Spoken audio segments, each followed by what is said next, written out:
और तैयारी करेंगे। इसके लिए आप तैयार हैं? बहुत बहुत शुक्रिया ये सारी जानकारी हमसे शेयर करने के लिए। हेल्थ मिनिस्टर कॉन्फ्रेंस में अब हमारे साथ हरियाणा के स्वास्थ्य मंत्री अनिल विज जुड़ गए हैं। सर, इंडिया टीवी पर आपका बहुत बहुत स्वागत है अनिल जी। धन्यवाद जी। सर, मैं आपके पास आ रहा हूं, लेकिन एक बार हरियाणा का ग्राफिक्स दिखा दूं दर्शकों को कि हरियाणा में कोरोना की स्थिति क्या है। हरियाणा में कोरोना का मीटर यह कह रहा है कि 1305 टोटल केसेस हरियाणा में सामने आए हैं, 464 एक्टिव केसेस हैं और 824 लोगों की अब तक रिकवरी हो चुकी है। यह स्थिति है हरियाणा में कुल केसेस की। 24 घंटे में क्या हालत है? हरियाणा में 24 घंटे में 98 नए केस सामने आए हैं, जबकि फरीदाबाद में एक मरीज की मौत की जानकारी है। हरियाणा में कोरोना का ग्राफ कैसे बढ़ा वो भी देख लीजिए। लॉकडाउन का पहला फेज 14 अप्रैल को खत्म हुआ। उस दिन तक हरियाणा में 199 केस थे। दूसरा फेज 3 मई को पूरा हुआ। उस दिन तक हरियाणा में कोरोना का ग्राफ बढ़कर 442 पर गया। तीसरा फेज खत्म होते होते 887 केस थे और चौथा फेज जो अभी चल रहा है उसमें 1305 अभी तक सामने आ चुके हैं। फिलहाल हरियाणा में कोई रेड जोन नहीं है। राज्य के सभी 22 जिले ऑरेंज जोन में है। तो अनिल विज जी हमारे साथ मौजूद हैं। सर, हरियाणा में जहां पर इतने मजदूर काम करते हैं, इतनी फैक्ट्रियां हैं, इस वक्त जो स्थिति है बहुत ज्यादा दूसरे राज्यों से कंपेयर करूं और महाराष्ट्र से करूं तो काफी कंट्रोल में है। ये स्थिति कैसे आप लोग कर पा रहे हैं अचीव? हमने जैसे ही कोरोना की आहट आई, कोरोना से लड़ने के लिए जो हथियार चाहिए थे, साजो सामान चाहिए था, हमने बड़ी तत्परता से वो सारा अरेंज किया।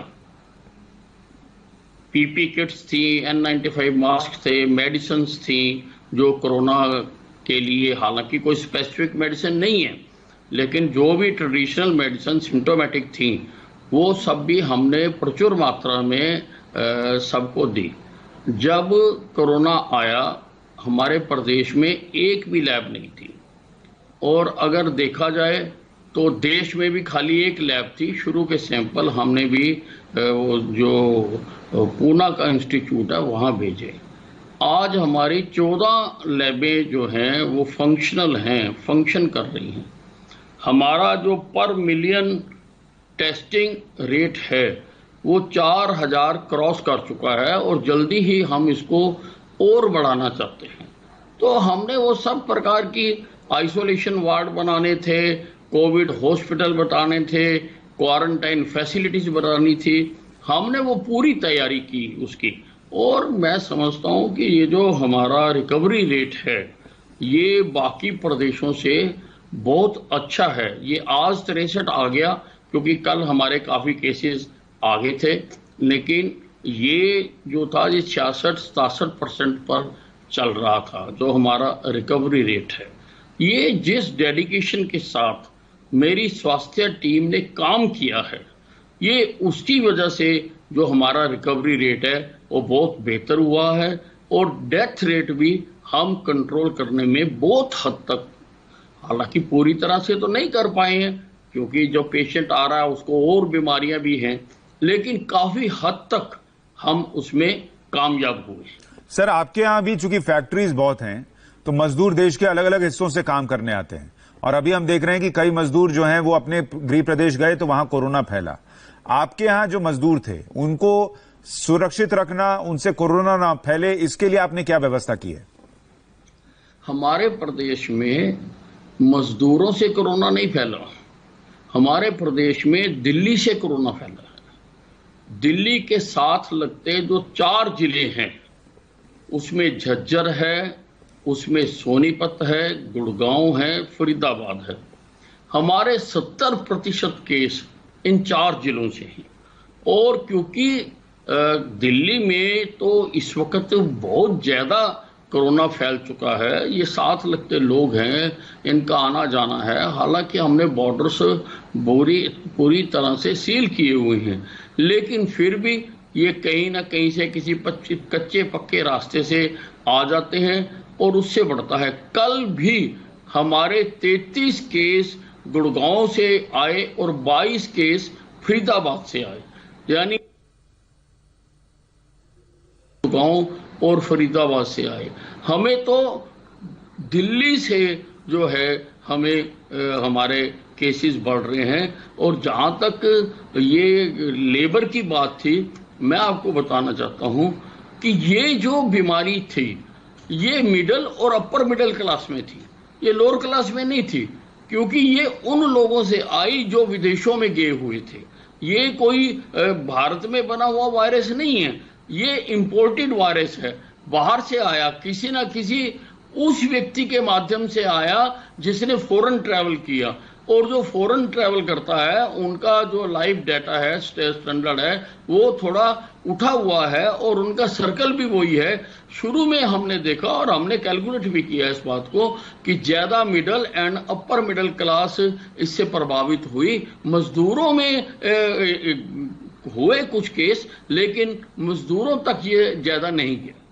सर, आप इंटरनेशनल की बात करें, यात्रियों की, उनमें से ज्यादातर तो जो आते हैं वो आपके बॉर्डर पर जो होटल्स हैं वहीं रुकते हैं और वहीं से फिर इधर उधर जाना उनका शुरू होता है, क्योंकि एयरपोर्ट वहीं पर पास में है गुड़गांव के। तो वो खतरा आपने कैसे मैनेज किया, क्योंकि हो सकता था वहां से और केसेस बढ़ जाते? देखिए, जो शुरू में आए और जो विदेशों से आए, शुरू में एडवाइजरी यही थी कि इनको होम क्वारंटाइन करो। अब होम क्वारंटाइन में आदमी सेल्फ डिसिप्लिन से करता है या नहीं करता है, वो होम क्वारंटाइन भी करता है, दुकान पे जाके भी बैठता है, दफ्तर का काम भी करता है, तो बीमारी फैलने का बहुत अंदेशा है। जिन प्रदेशों में ये ज्यादा फैला है उसमें कारण ये है, लेकिन हमने अपने प्रदेश में जितने होम क्वारंटाइन किए उनकी बकायदा थानेदार जाकर रोज हाजिरी लगाता था। हर थानेदार की ड्यूटी थी कि आप जाकर उनकी हाजिरी लगाएं कि वो घर पर ही क्वारंटाइन कर रहे हैं या नहीं कर रहे हैं।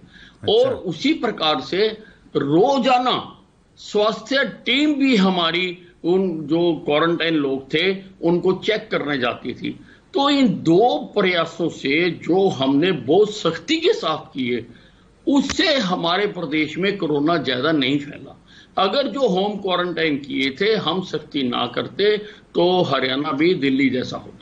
सर, जो राज्य ये कहते हैं, जिसमें प्रमुखता से मैं नाम लूंगा महाराष्ट्र का, जहां पर लगातार केसेस आ रहे हैं, मुंबई में 30,000 से ज्यादा केसेस हैं और महाराष्ट्र में 50,000 से ज्यादा केसेस हैं, उनका तर्क ये कहना या तर्क ये देना कि हमारी तैयारी पूरी है, व्यवस्था ठीक है, लेकिन हम चूंकि टेस्टिंग ज्यादा कर रहे हैं इसलिए केसेस ज्यादा आ रहे हैं। चूंकि आप अपने यहां स्थिति संभाल रहे हैं इसलिए पूछ रहा हूं, क्या ये तर्क सही लगता है आपको? नहीं, ये ठीक बात नहीं है। इन लोगों ने जो विदेशों से लोग आए उनको नियंत्रित करके नहीं रखा, उनको होम क्वारंटाइन पूरी तरह से, मैं आरोप नहीं लगा रहा हूं, मेरा अंदाजा है, क्योंकि वो भी एक सरकार है, अपने दायित्व का निर्वाह करती है, और चाहे वहां पर केस बढ़े हैं वो अलग बात है, उसकी चर्चा की जा सकती है। लेकिन मेरा अंदाजा ये है, क्योंकि फैला बॉम्बे में उन लोगों को होम क्वारंटाइन जो शुरू में किया गया, जहां तो इंस्टीट्यूशनल क्वारंटाइन होते और बाहर पुलिस की पिकेट लगा देते, तो फिर तो बात ठीक थी, फिर तो कोई 14 दिन तक बाहर नहीं जा सकता था। और इसका जो इंक्यूबेशन पीरियड है वो 14 दिन है। अगर कोई ठीक भी आया है और उसमें वायरस का विषाणु गिरे हुए हैं तो 14 दिन में उसका पता लग जाएगा, उसमें सिम्टम जनरेट कर जाएंगे।